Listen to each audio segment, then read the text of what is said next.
오늘 말씀의 제목은 축복의 통로. 축복의 통로. 여기 모인 여러분들 또 분유의 권속들이 모두 다 하나님께서 택하신 축복의 통로들이 되시기를 주님의 이름으로 축원합니다. 성도는 성도뿐만이 아니라 모든 사람들이 다 그렇듯이 특별히 성도는 자기 자신을 잘 알아야 됩니다. 그래서 우리 1절에 나온 말씀과 같이 모든 악독, 괴휼, 외식, 시기, 모든 비방하는 말, 이런 것들이 가득했던 우리의 마음이에요. 우리의 입술이에요. 그런데 그 지옥 갈 수밖에 없는 영혼을 예수님께서 십자가에 피를 흘려주시고 우리 죄를 대속하셨습니다. 그래서 우리는 하나님께서 크신 은혜로 구원을 했기 때문에 그 은혜의 사랑, 이것에 감사해서 우리 구원받은 후의 성도는 하나님 앞에 감사와 기쁨을 가지고 하나님이 원하시는 삶을 살아야 되는 것입니다. 예수께서 피 흘리셔서 영생의 길을 열어주셨죠? 할렐루야. 열어주셨죠? 그래서 구원받은 성도가 오늘 이 베드로 사도를 통해서 어떻게 살아야 되는지, 즉 신령한 사람으로 성장해라 라고 하나님께서 말씀하고 계시는 것입니다. 그래서 2절 말씀해 보니까 갓난아이들 같이 순전하고 신령한 젖을 사모하라 그랬습니다. 우리가 예수를 구주로 영접하고 내가 거듭났어요. 갓난아기가 태어난 거죠. 그럼 갓난아기가 태어났으면 어머니 젖을 먹고 자라는 거예요. 그런데 우리 이제 저도 아기 낳아서 이제 아기 젖 먹이잖아요. 아기가 얼굴이 빨개지고요. 젖을 빠는데 굉장히 힘듭니다. 얼굴이 빨개지고요. 이 머리가 땀이 다 그냥 얼굴이 땀이 뻘뻘 흘리면서 그렇게 젖을 먹어요. 그러니까 그냥 힘든 일이에요. 젖 먹는 게. 그런데 아기는 배고프고 생존 본능이잖아요. 그래서 그렇게 힘을 들여서 젖을 빨잖아요. 그렇듯이 우리도 하나님 앞에서 거듭나서 갓난아이로 태어났어요. 그러면 생명을 가진 것들은 전부 성장을 하게 되어 있죠. 하다못해 이런 풀들도 생명을 가지고 있으면 자라게 되고, 자라지 못하면 모습이라도 변합니다. 살아있기 때문에. 그런데 이게 이제 말라버리고 시들어버리고 죽어지면 그냥 끝이잖아요. 그렇기 때문에 우리가 순전하고 신령한 젖을 왜 사모해야 되는가, 이것에 대해서 지금 사도가 여기에 편지를 쓰고 있는 것입니다. 거룩해지라 그랬죠, 지난 시간에. 거룩해지라. 어떻게 거룩해지냐? 진리의 말씀으로 거룩해져야 된다.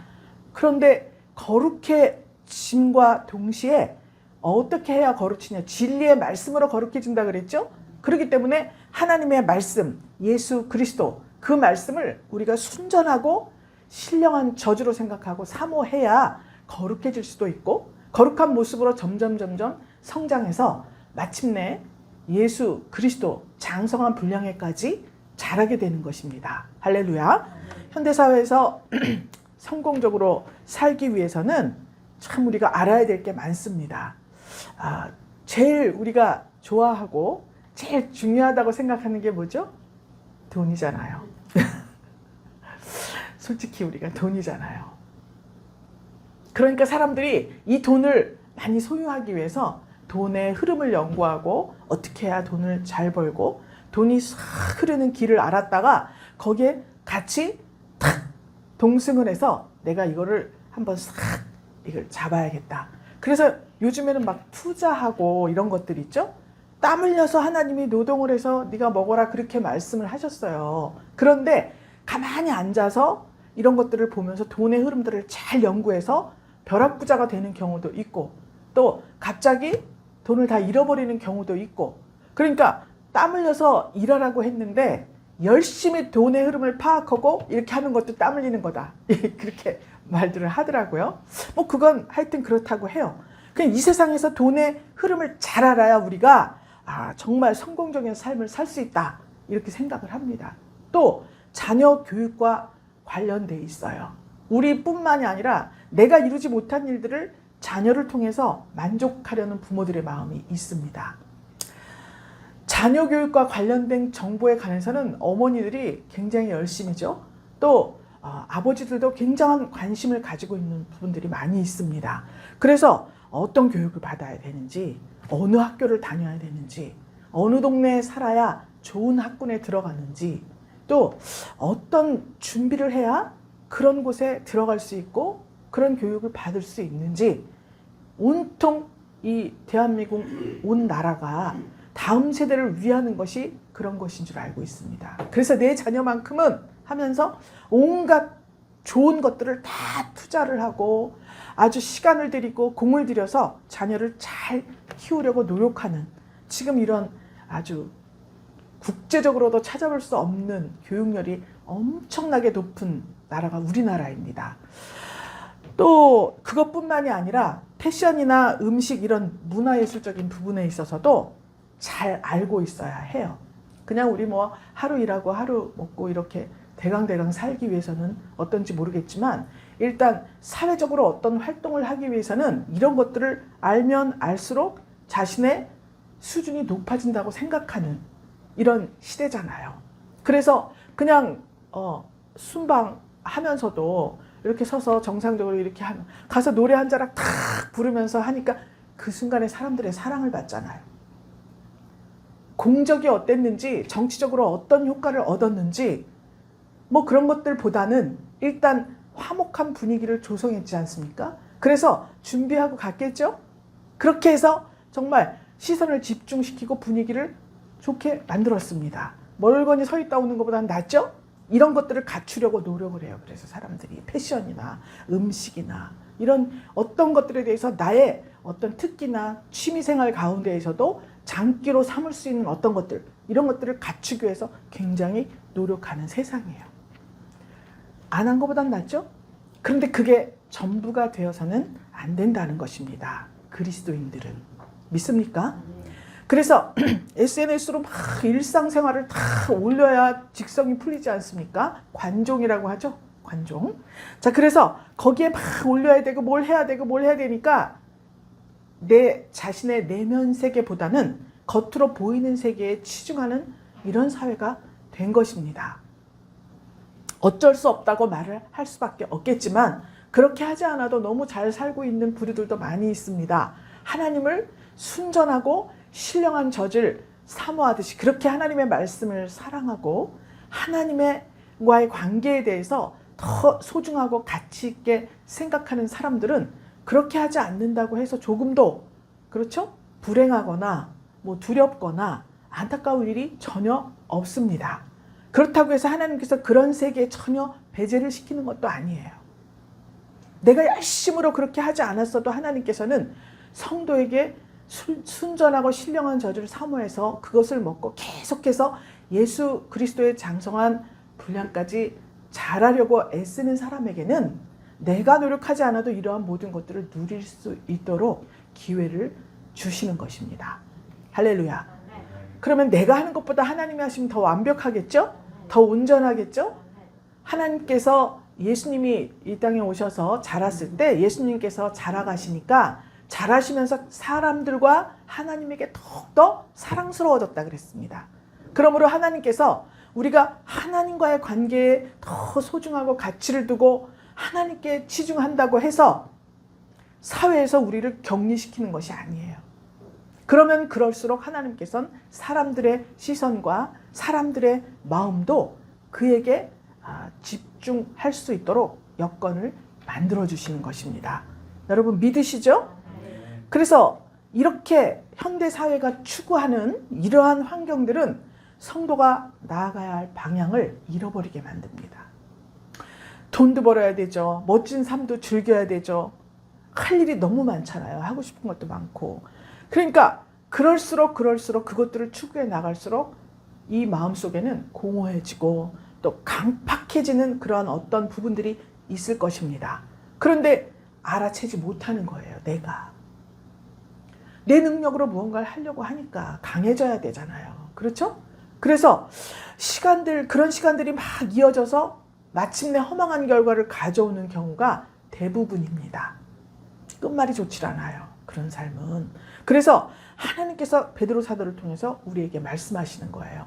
갓난아이는 오로지 젖바는 일에 힘을 쓰잖아요. 그렇듯이 너희도 하나님의 진리의 말씀을 알기 위해서 힘을 쓰고 온 신경을 집중시켜서 그 말씀이 나에게 성취되기를 그렇게 간구해라. 지금 이렇게 말씀을 하고 있는 것입니다. 오직 그것만이 너희로 구원에 이르도록 자라게 하려 함이라. 이렇게 기록됐죠? 이렇게 했을 때 진리 안에서 우리가 자유를 얻는 것은 물론이고 진리 안에서 우리가 이 저주를 사모할 때에 온전한 구원을 이룰 수 있다는 것입니다. 여러분 예수 믿고 다 구원 받으셨죠? 그러면 온전한 구원에 이르도록 자라게 한다. 이건 또 무슨 말입니까? 환경 속에서의 구원입니다. 환경 속에서. 그래서 내가 노력해서 시대의 흐름을 따라 노력해서 얻은 어떤 것들은 그것에서 온전한 구원을 얻지 못한다는 말씀입니다. 돈이면 돈, 권력이면 권력, 또 명예면 명예, 이런 것들 내가 열심히 노력해서 얻었어요. 그런 것들은 온전한 것이 아니라는 거예요. 언젠가는 추락할 날이 있다는 것입니다. 그런데 하나님 안에서 진리 안에서 이렇게 하나님의 말씀에 순종하면서 하나님이 제시하시는 방법대로 나아가면 그것은 온전한 구원이라고 말씀하고 있는 것입니다. 믿습니까? 아니 구원을 받았는데 뭘 또 이르도록이야. 이제 환경에서의 구원을 말씀하시는 거예요. 자, 그런데 더군다나 3절에 보니까 너희가 주의 인자하심을 맛보았으면 그리하라 그랬습니다. 여러분 주의 인자하심을 맛보셨습니까? 할렐루야. 맛본 정도가 아니죠. 그 예수님의 삶이 우리 삶을 이렇게 변화시켜 주시고 예수님의 흘린 피 때문에 우리가 이렇게 오늘날 이렇게 모여 예배할 수가 있는 것입니다. 험한 세상 속에서 주일에 유혹하는 얼마나 입김들이 많은지 모릅니다. 그럼에도 불구하고 우리는 항상 주일에 하나님의 말씀 앞에 나와 있는 것입니다. 이것이 행복이고 이것이 온전한 구원인 것입니다. 할렐루야. 자, 그래서 주의 인자하심을 맛보았으면 이렇게 하라는 거예요. 진리의 말씀을 알기를 더욱 힘쓰라는 거예요. 그래서 왜 그렇게 해야 되냐? 너희도 사람에게는 4절에 보면 사람에게는 버림바가 되었는데 하나님께는 택하심을 입은 보배로운 산 돌인 예수에게 나와 그랬습니다. 예수님이 이 땅에 오셨을 때 정말 요만큼도 흠모할 만한 구석이 없었다 그랬어요. 초라하고 가장 낮고 비천한 모습으로 오셨다 그랬습니다. 외모도 막 잘생기고 이러지를 않았다는 거예요. 볼 것이 없었어요. 그런데 사람들이 아이고 목수 아들이 뭐 이렇게 했지만 하나님께서 택하심을 입은 보배로운 산돌 이렇게 기록되어 있죠. 예수님을 택하셔서 보배로운 산돌이 되게 하셨다는 거예요. 여러분 돌이 살 수가 있습니까? 돌은 살 수가 없어요. 그런데 예수님은 산돌 그러면 율법을 상징하잖아요. 살아있는 그런 하나님의 말씀이라는 거예요. 그래서 그렇게 택하셨기 때문에 너희도 산돌같이 신령한 집으로 세워지고 그랬습니다. 신령한 집으로 세워지고 한마디로 말하면 교회가 되어라. 이 말씀이잖아요. 그렇죠? 그래서 하나님이 기쁘게 받으실 신령한 제사를 드릴 거룩한 제사장이 될지니라 이렇게 말씀하고 있습니다. 그래서 뒤에 9절 10절에 보니까 오직 너희는 택하신 족속이고 왕같은 제사장이고 거룩한 나라다 이렇게 나와 있습니다. 소유된 백성 족속 이건 다 알겠는데 왕같은 제사장이라고 기록이 돼 있어요. 그래서 흑자들은 성경에 이렇게 기록되어 있기 때문에 만인 제사장이다. 그래서 특별한 교육자가 필요 없다. 우리들끼리도 얼마든지 교회를 이룰 수 있다라고 생각하는 무리들이 많이 생겨났습니다.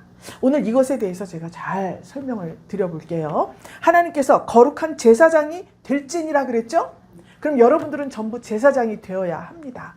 그런데 하나님께서 말씀하시는 이 5절에 있는 성도의 제사장직과 또 교육자, 지금으로 말하면 이 강단을 잇는 목사님, 이런 교육자들과 일반 성도들의 그 제사장직은 구별이 있습니다. 성도의 제사장은 왜? 그 목적이 영원한 제사를 드리기 위해서 그렇습니다. 신령한 제사를 드린다 그랬죠? 자, 영적인 제사를 드리기 위해서 그런 거예요. 직무의 관계가 아닙니다. 이 제사장은 직무가 아니라 모든 성도들이 그리스도를 통해서 왕과 제사장이 되었어요. 그렇죠?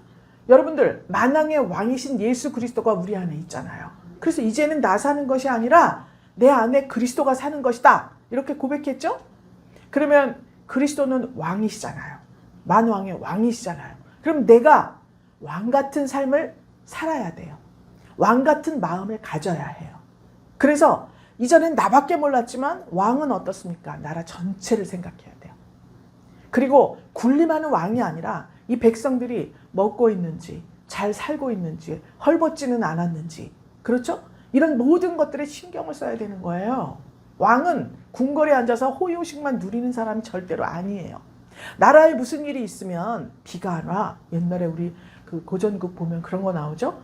막 비가 안 와서 가뭄이 계속됩니다. 그러면 어떻게 하죠? 왕이 대표로 다 이렇게 제단을 만들어 놓고 거기 가서 기도해요. 추워도 그렇고 더워도 그렇고 왕이 대표로 나가서 그렇게 합니다. 힘든 자리가 왕의 자리예요. 그래서 이렇게 아기 나면 꼬마 때부터 대감 붙여가지고 선생님 붙여가지고 교육을 시키지 않습니까? 그러니까 우리가 왕에 대한 이 생각을 호의호식만 하고 명령만 하고 모든 것을 누리는 사람으로 생각하면 안 되는 거예요. 그래서 하나님께서 그리스도를 통해서 우리가 왕의 반열에 들어갈 수가 있었던 거예요. 또 제사장이 될 수가 있습니다. 예수님의 직분이 뭐죠? 왕이고 제사장이고 선지자예요. 그렇기 때문에 이 세 가지 사역이 우리 삶의 성도의 삶에 나타나야 하는 것입니다. 그래서 이거는 이 땅에서 어떤 직무가 아니라 그리스도를 영접한 사람이면 모두 다 이렇게 하나님 앞에 택하심을 받아서 왕이고 제사장이고 선지자 역할을 해야 된다는 거예요. 그래서 하나님께 영적인 제물을 드리게 하기 위한, 드릴 수 있기 위한 그런 제도예요. 성도가 제사장인 것은. 그래서 그리스도의 희생을 통해서 목사의 도움 없어도 차별 없이 하나님께 나아갈 수가 있는 거예요.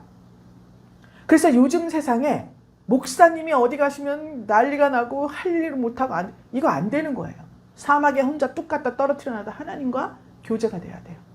독립적인 하나님과 이 독립적이고 인격적인 관계를 가져야 한다는 거예요. 믿습니까? 영원한 안식을 바라기 때문에 그렇습니다. 여러분 천국 갈 때 목사님 손잡고 갑니까? 안 그래요. 하나님께서 날 데려가시는 거예요. 그러니까 나와 하나님이에요.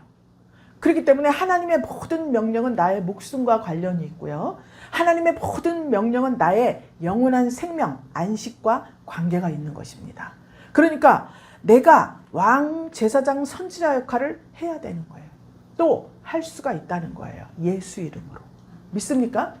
그래서 성도에게 주시는 제사장직은 하나님께서 어떤 권능도 주시고 권위도 주시고 명령권도 주십니다. 또 의무도 주셔요.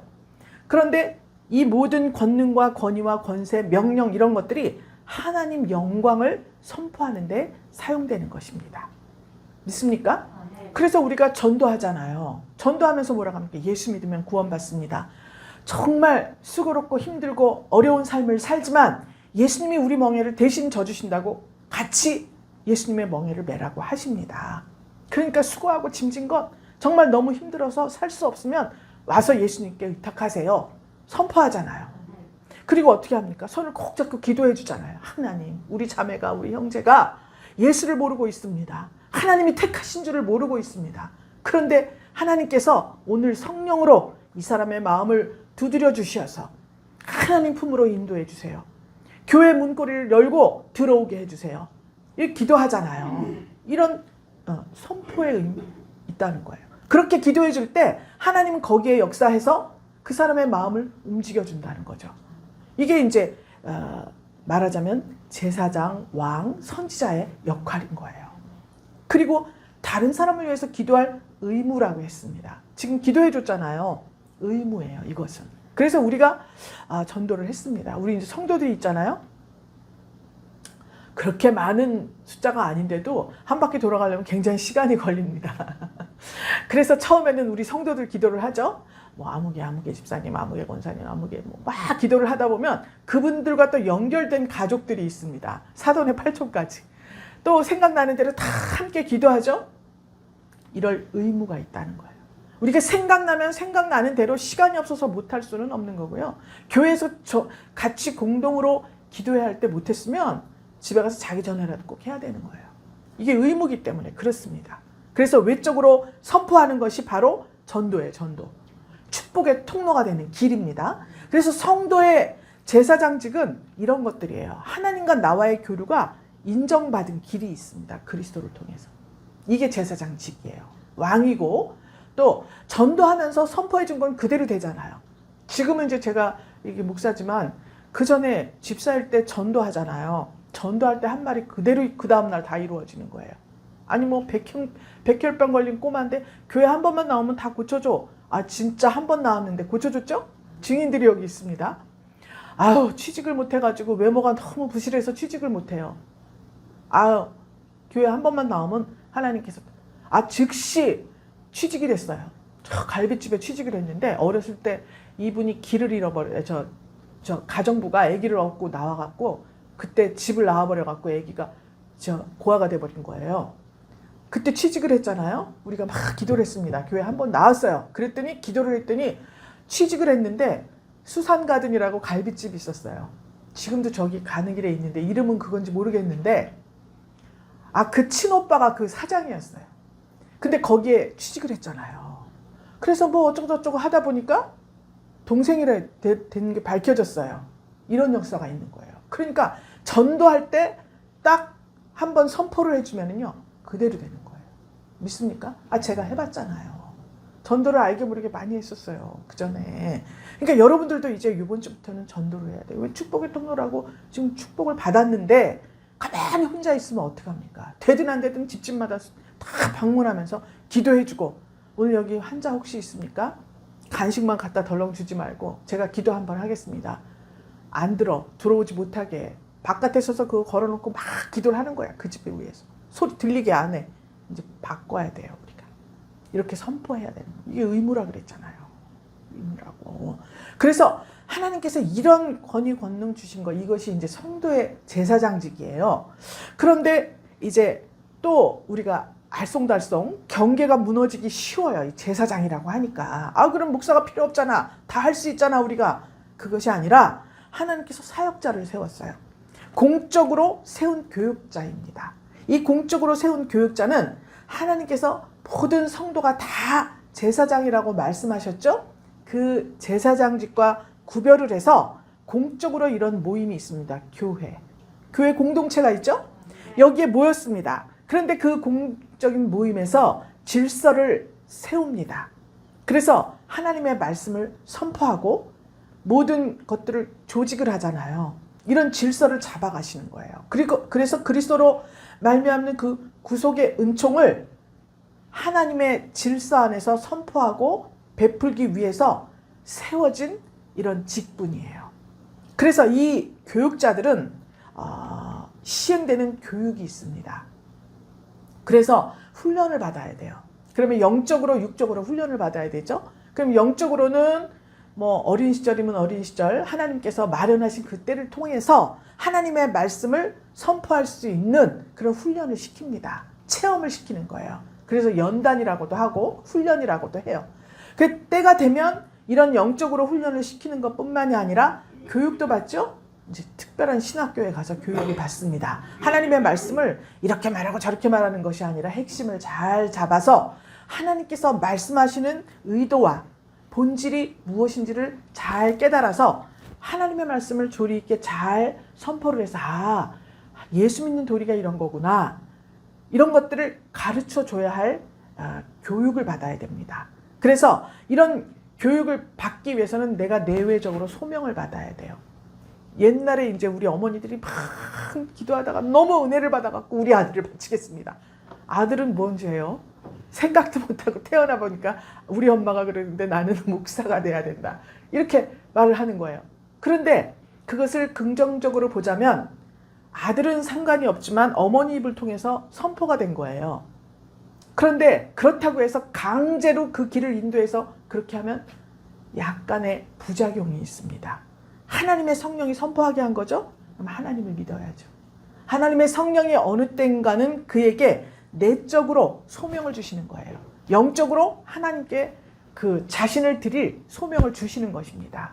외적으로도 소명을 받을 수가 있죠. 그래서 내 외적으로 누군가의 입을 통해서 또 성령이 나의 마음 가운데 역사하셔서 내가 소명을 받아야 돼요. 그 다음에는 반드시 세움을 입어야 합니다. 그 세움을 입어야 하는 것이 뭐죠? 안수. 네, 목사 안수를 받아야 돼요. 오늘날 교회에서는 이런 교육자가 아닌데 어린이와 청소년을 위해서 봉사하는 경우가 많죠. 또 장년층을 위해서도 교육을 담당하고 또 구역을 돌보는 구역장, 또 권사님들 방문 신방 막 하시면서 기도해주고 위로해주고 이런 거 할 수 있죠. 이것과는 그들은 그냥 봉사자예요. 교육자를 통해서 이제 시행되는 교육의 한 방침입니다. 그것들은 이 교회 안에서. 그래서 반드시 훈련받고 자기 개인이 또 외적으로 받은 소명이 있어야 되고 안수를 받아야 교육자직을 수행할 수가 있는 것입니다. 믿습니까?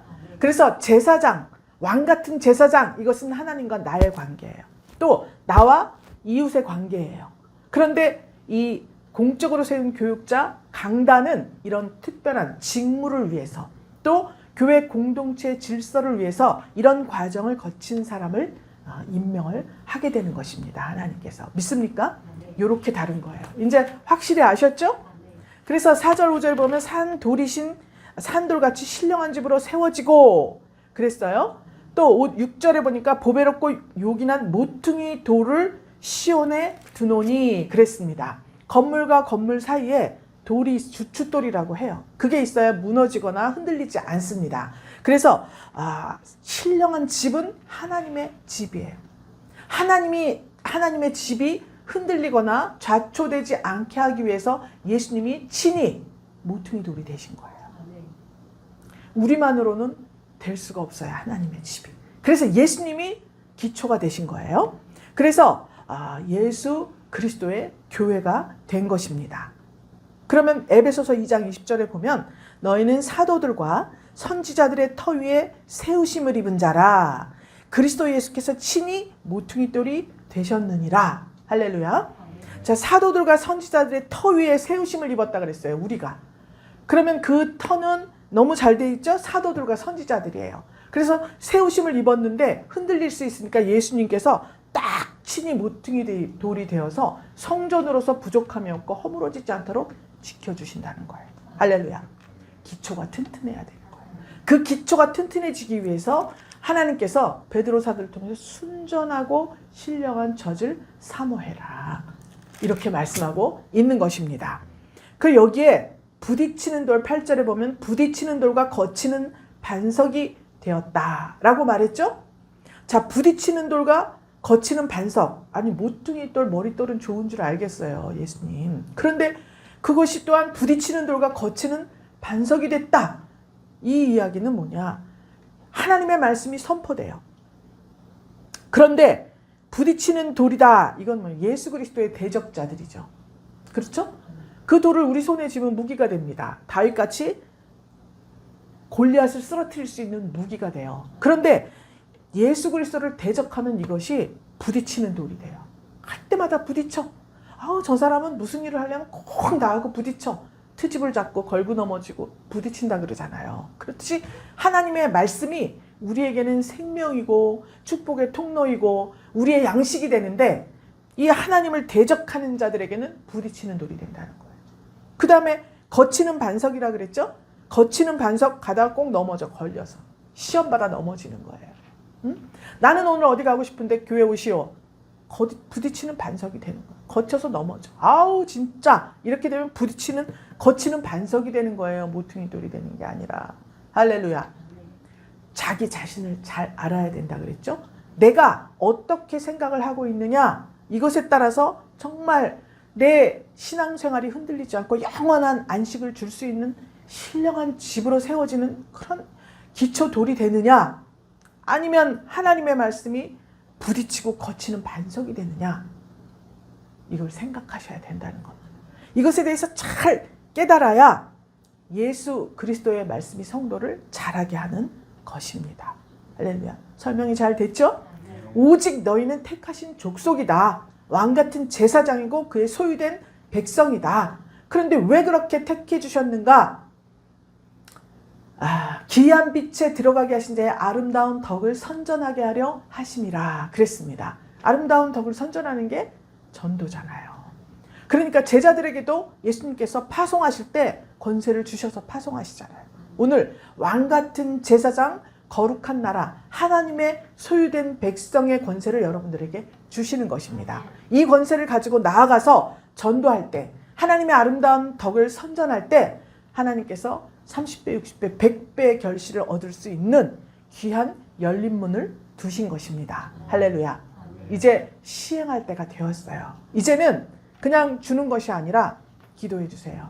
저도 이제 그냥 전해주기만 했는데 이제 오늘 이 축복의 통로라는 선포를 받았으니까 반드시 받는 사람들에게 기도를 해주겠습니다. 여러분도 그렇게 하실 거죠? 생명이 있는 것들은 성장하는 거예요. 하나님의 백성된 그리스도인들은 하나님의 생명을 소유했습니다. 그러면 하나님의 모습을 담는 상태로 성장을 해야 되는 거예요. 성숙해져야 되는 거예요. 하나님의 아들을 믿는 것, 또 아는 일에 하나가 돼야 됩니다. 믿기만 하고 행동을 하다. 아는 것은 체험하는 것이에요. 믿기만 하고 행동이 없으면 이렇게 될 수가 없죠. 믿는 일과 아는 일에 하나가 되라. 그래야 온전한 사람을 이룰 수 있다라고 말씀하고 있습니다. 이것을 베드로전서 1장 4절에는 신의 성품에 참여하는 자가 된다라고 말씀하고 있습니다. 우리는 택하신 족속이요.